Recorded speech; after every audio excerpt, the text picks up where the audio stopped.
All right, I think we're a minute or so early, but I'm going to go ahead and call this meeting to order since we are live at this point. Start off by going around the room and having everybody introduced. We'll start on my right. Robert Davies, alternate. Teresa Bascom. Tyler Eaton, Select Board. Edward Veal. Susan Mooney. Gary Anderson. And Mr. Davies will be seated and voting for Mr. Clough tonight. So I'm going to open the public meeting. We do have one item on the agenda for that, and that is a conceptual subdivision being brought before us by Rehill Revocable Trust, Phyllis Real, trustee, 147 Raymond Road, Nottingham, New Hampshire, 03290. And this is on 156. It's tax map, I know it's 47, lot 47. And just remind everybody, this is conceptual, so nothing binding. This is more very informal, and just gives the applicants an idea of some assistance on that. Hi, Just please identify yourself if you can. my name is Bradford J. Vuno. I live at 135 Raymond Road in Nottingham. Member of the fire department. My mom is Phyllis Rehill. She's the daughter of my parents, Webster White, Lottie White, who have owned this property since 1943. Just a little quick history of why we're doing this, or proposing this subdivision. My mom had a stroke in the beginning part of the summer. She's paralyzed on the right side.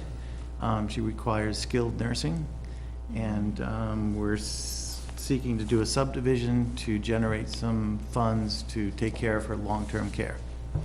So it's not something that we had planned to do, but it's something that has come up, and I am a trustee on the account. I am their durable power of attorney for her, and so I'm here representing her. What we tried to do is make as much use of the land as we could, and to keep the lots that we're proposing over 2 acres, 2 acres or above. And 3 of the lots that we're proposing are on Whites Grove Road, which is a Class 6 road, and that's one of the reasons why we're here today, to see if that would be acceptable. It seems that we have the right frontage on the road. It's not far from the entrance to the Grove. I don't believe it will impact the traffic patterns at all, and we feel as though that this would be the best use of the land that we have on 147 Road, Raymond Road. Phyllis owns the house on 147 Raymond Road. It's a colonial. And we'd like to maintain that as the family home, in hopes that she will get better and we will be able to bring her home in the future. But the cost, as you may know, of keeping someone in long-term care is very expensive. So that's the reasoning behind the subdivision, is so that we can generate some funds to take care of her long-term care. So I could just add to that, I'm Peter White, and I live on Whites Grove Road, 61 Whites Grove Road. And we understand we have to go before the ZBA, which I'm on. I'll have to recuse myself to get a variance on having lots on a Class 6 road. But they suggested we come before the planning board just with this sketch to see if you had other concerns, where we would have to possibly change this before going to the ZBA, because what they would approve, we'd bring back to the planning board. So we figure you'll save some time and effort just to get your input at this stage. Okay. So I'll open up to the board, and so just a couple of things I noticed, right off. So just so you know, obviously the lots that are being proposed on 156 would have to get driveway permits from DOT, because that's a state road. As you mentioned, you'd have to have zoning board approval for anything, because that doesn't have frontage on a Class 5 or better road. This being over 3 lots, it would fall into the major subdivision category.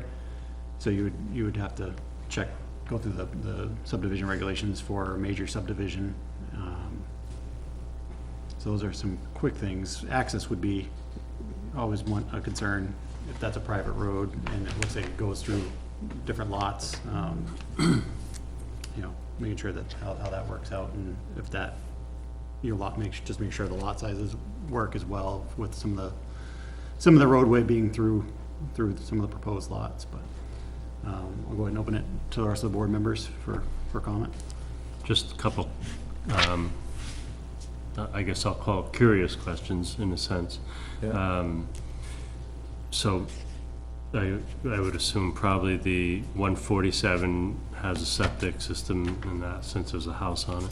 And is the one with the camp, does that also have, I guess my question to make it shorter is, the camp, or do any of the other lots have any improvements yet? The camp was recently bought. I don't know who it was purchased by, but it was purchased by a young couple not too long ago, a couple weeks ago or a month ago. And they do have separate septic and well. They have an artesian well and a septic system at the camp. And that's already a separate lot. Yeah, that's Yeah. a separate lot, yeah. That's not part of our subdivision at all. It's already been sold. Thank you. So you plan on selling proposed lot 47-1, 47-2, the one to the west, that's 37.78 acres, and then the 2.2 acres?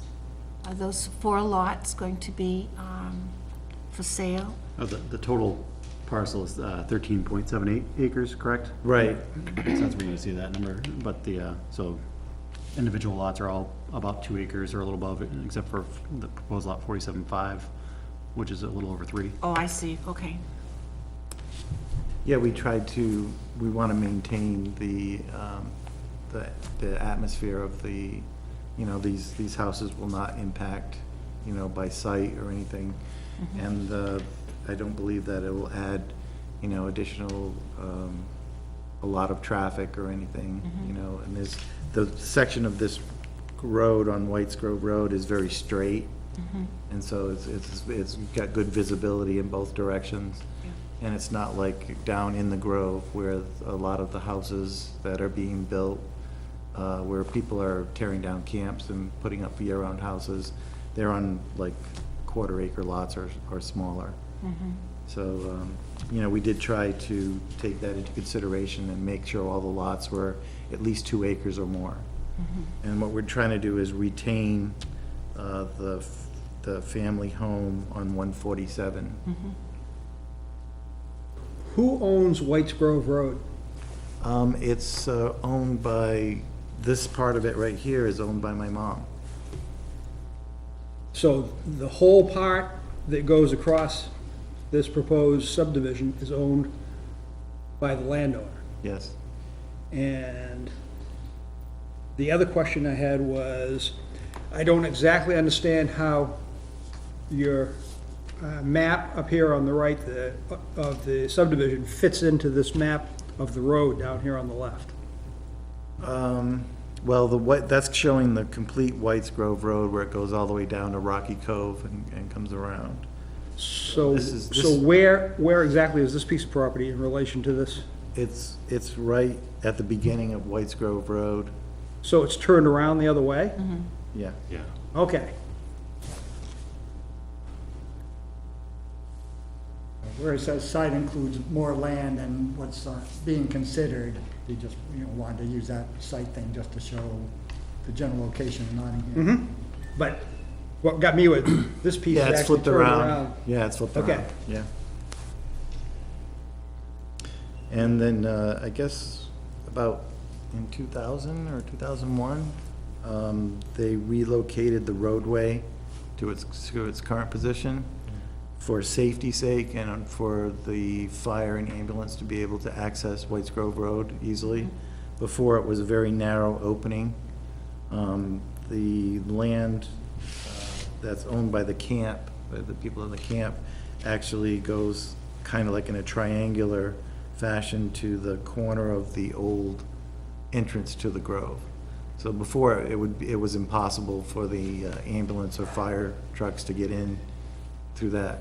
And that's why they relocated the roadway back at that time.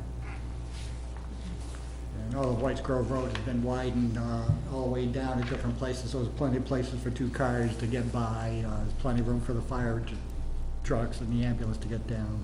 Yeah. That was our major concern, is that it was very dangerous with the old entrance the way it was.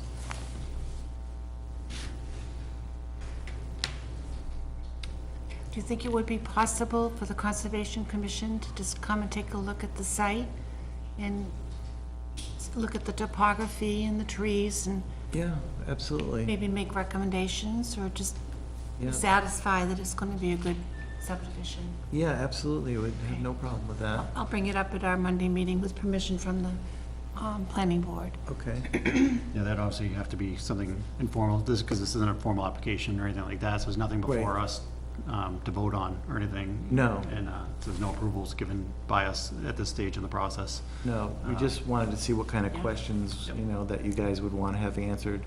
Yep, so obviously, you know, your ZBA relief is gonna be a big part of it for the, for subdividing on a private road, because normally, for planning board, we would require a class 5 or better road, that be improved to class 5 standards, and again, it's gonna have to meet the conditions set forth as a major subdivision.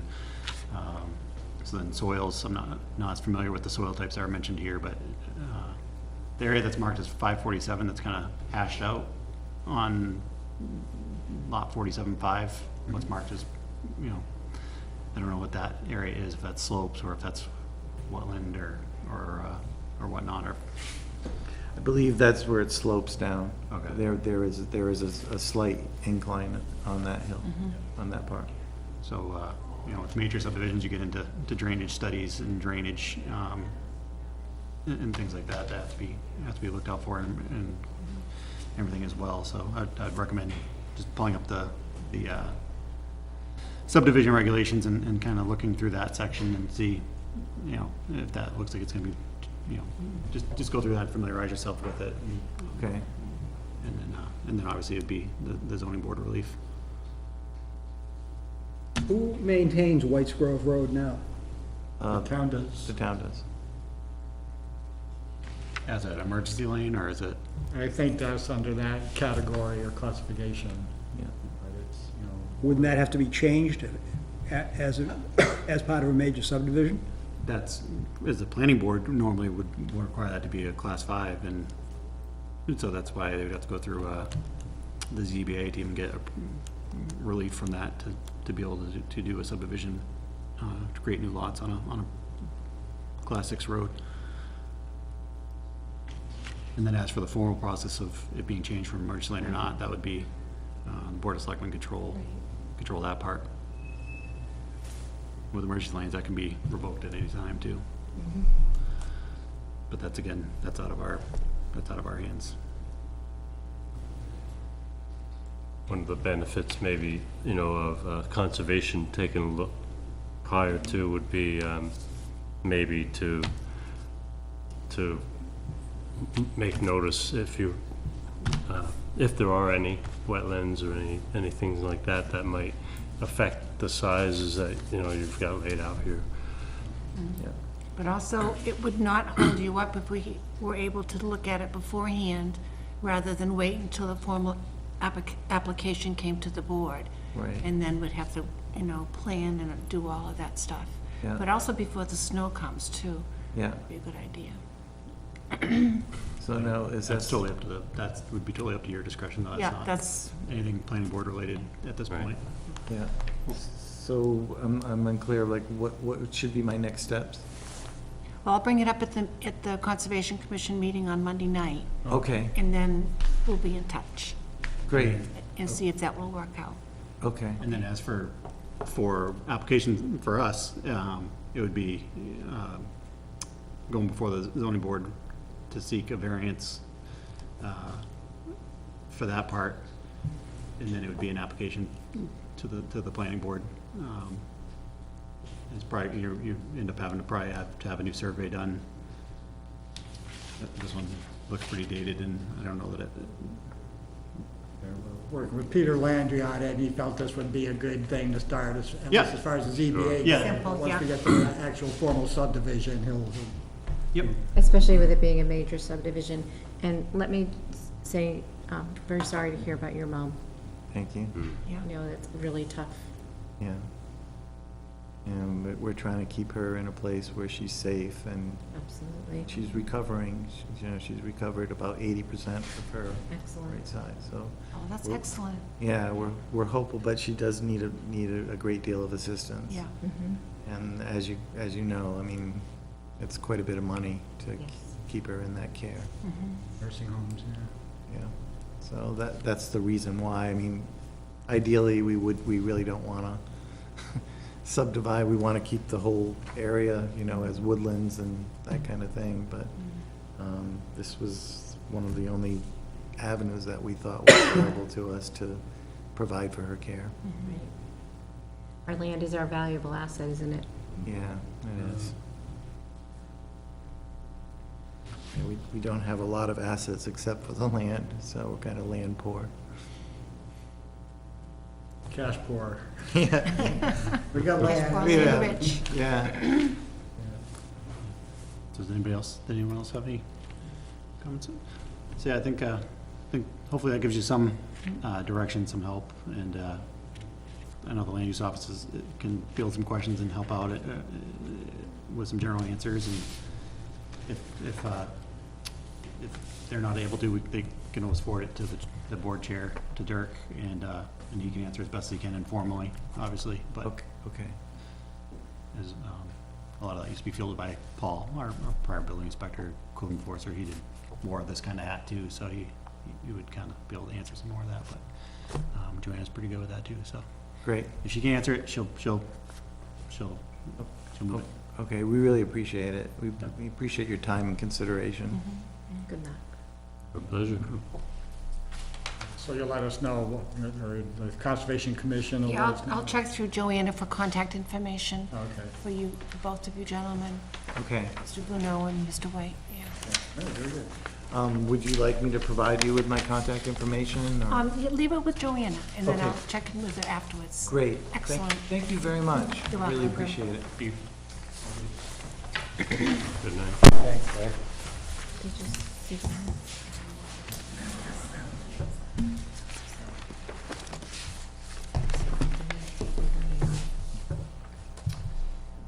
So at this point in the meeting, we usually we reserve a space for public comment, informal.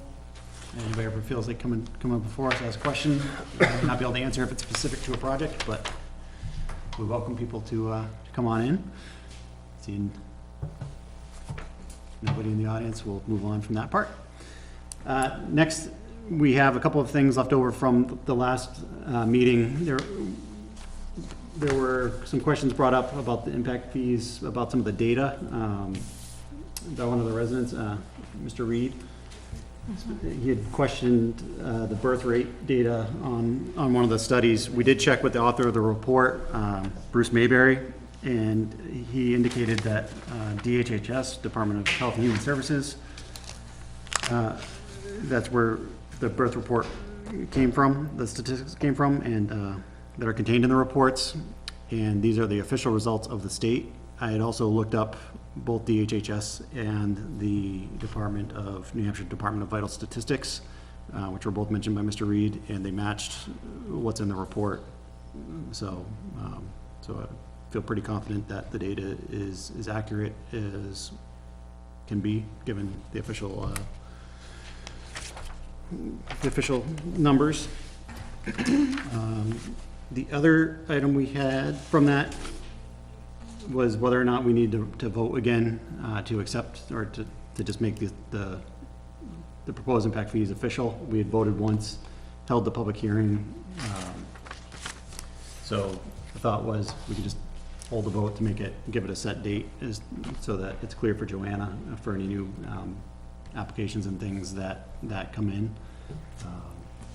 So seeing that we have a quorum, I would feel confident that we're fine to do that.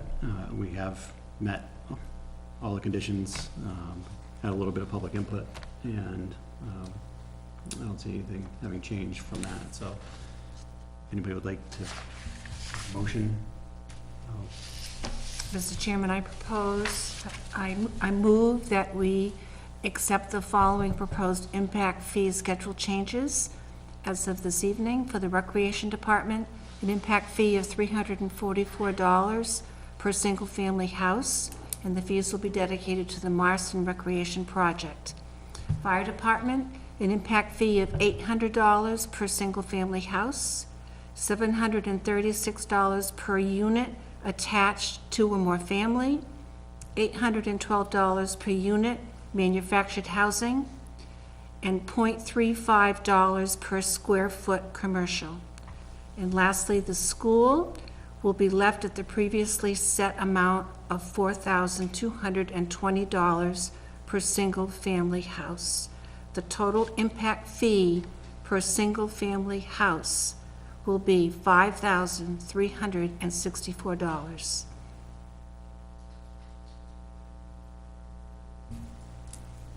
Okay, we have a motion, do we have a second?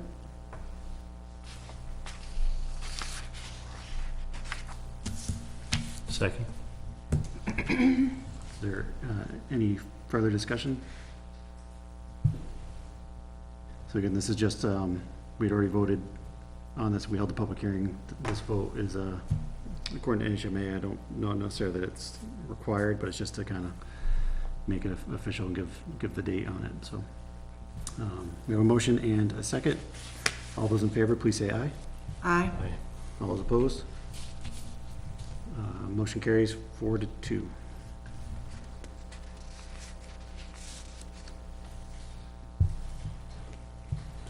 So next on the agenda will be the Board of Selectmen staff and board member updates. So we usually start with the selectmen, move around the table from there.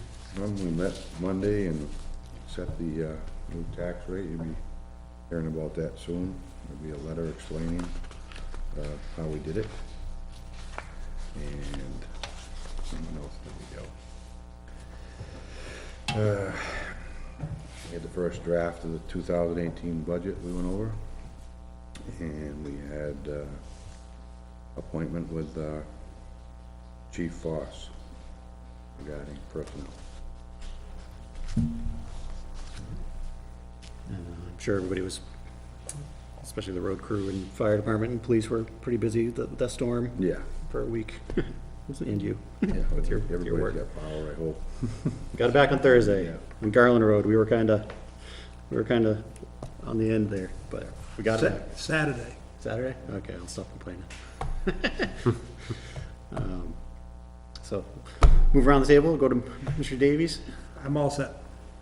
Nothing, thank you. I don't have anything new. Just a couple things for Conservation Commission.